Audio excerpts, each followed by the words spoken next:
Hi, I'm Mrs. Murdoch, and today I'm going to explain how to make a graph using a data table.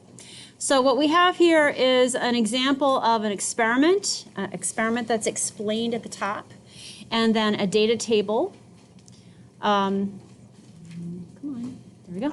Okay, so what you see is a scientist measured the femur lengths, which is the bone connecting your hip to your knee. That's what a femur is, of groups of people of different ages. Graph the data collected. Okay. So age in years, and here's the ages of the people whose femurs were measured, and then the length of the femur in millimeters. So first of all, you really need to identify the IV independent variable versus the DV dependent variable here. So usually when they give you a table, the IV is here on the left, and the DV is here on the right. So the IV and the D is the age in years, which affects the length of the femur bone in the person. That makes sense, right? Okay. So the length of your bone depends on how old you are. All right. The next thing is title. When you write a title for us in this class, we're going to keep it really simple. It's almost always going to be the same. It's going to be the effect of whatever the IV is, so age, right? The effect of a person's age on the DV, the length of their femur bone.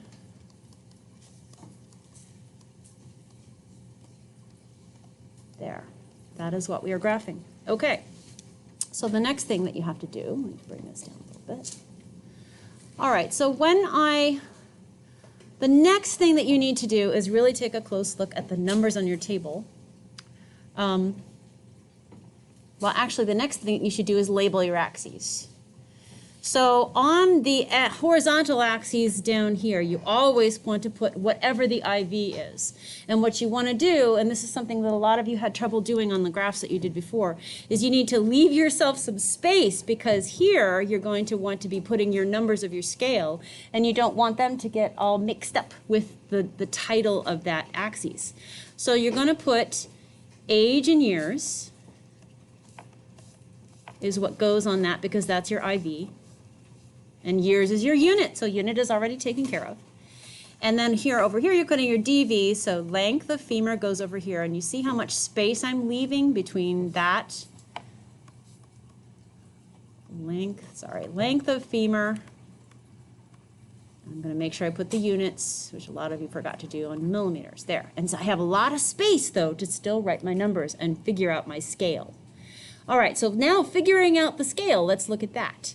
So if I bring this up here a little bit, I think, there, okay.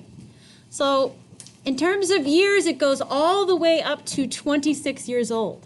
So I have to make sure that when I make a scale down here on the x-axis, first I always want to start with 0 here. I want to make sure I use as much of that axis as possible. So what I figured out was if you count every 4 boxes and go up by 5s, it works out pretty well. Another thing is, what I saw you guys doing is I saw you guys putting your marks for your scales all over the place, and it was difficult to figure out where your numbers were, okay? So put them right on the lines where you're going to plot your dots, right? Just like that, and that goes up to 25, and since your maximum age is 26, that's going to accommodate your data and also stretch out your scale so it covers all the graph. Now you're going to do the y-axis. The y-axis goes up into the hundreds, so we're going to have to be really careful there. Our highest number is 395, so round that up to your highest number being 400. That makes it easy. So again, always start at 0. Don't cherry pick. No lightning bolts, okay? No cherry picking. So what I figured out is that if you go up by 5 boxes for every 100, it works out really well. So 1, 2, 3, 4, 5. There is going to be 100, right on that line right there. 1, 2, 3, 4, 5. There's going to be my 200. And then 1, 2, 3, 4, 5. There is going to be my 300, and that leaves plenty of room for 1, 2, 3, 4. Right at the top is 400, which is perfect. Okay.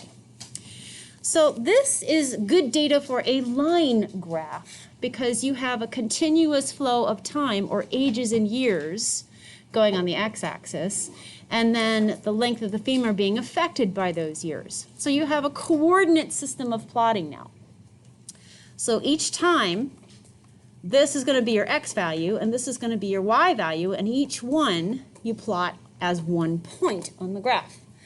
So down here, if I'm plotting age of 3, but I have 4 boxes between 0 and 5, so I need to kind of figure that out a little bit. This is going to be exactly 2.5, isn't it? So I'm going to say 3 is about right here. There's my 3, age of 3. So at 3 years old, somebody had a femur of 120. So I'm going to go up until I hit 120. So if this is 100, there's 120. There's 140. There's 160, and there's 180, because those boxes are each equal to 20. So 3 goes up to 120, so right there is my first point. 5, which is right here, goes up to 180. 180 is marked. There it is. There's my second point.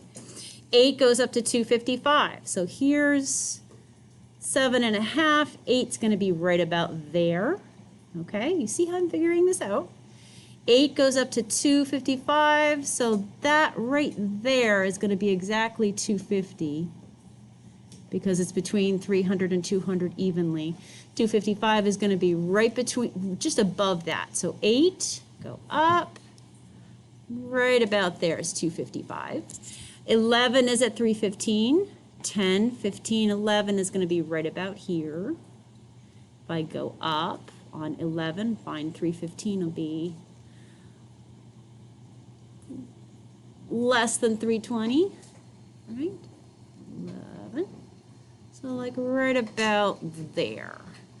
365 for 14. 14 probably right about here. Go up. 365 would be like right about here. 17 would be just before that. Be about 17. Go up to 390, which is going to be close to 400, maybe right about there. And then 19 is 395. There's 19. Little higher. 22 is going to be like right about there. There's 22. 25 is right on that line, still at 395, and 26 still 395. Okay. I need to connect the dots if I'm plotting a line graph with these points. Many of you turned in graphs with dots in space and no connections. So at this point, you would want to take your ruler out and connect it. I can't really do that because I'm on a board here, but you would be connecting this with a ruler. I'm going to do the best I can with my notepad here. My lines won't be as straight as yours, but you see how. You need to connect the dots. Do not leave dots in space. Don't do that. Okay, and then that's just a straight line. All right. And that's how you create a well-labeled, well-scaled graph, right? Okay. So the only other thing that I wanted to talk about, some of the things that I saw that were problems, when you do a bar graph, let me go up here to the other example. This is a line graph, but this other one here would be more of a bar graph, okay? So I'm not going to go over graphing this. I want you to do that. But when you do a bar graph, I was seeing things like this, where you had, here's 0, and here's 2, and here's 5, and here's 10.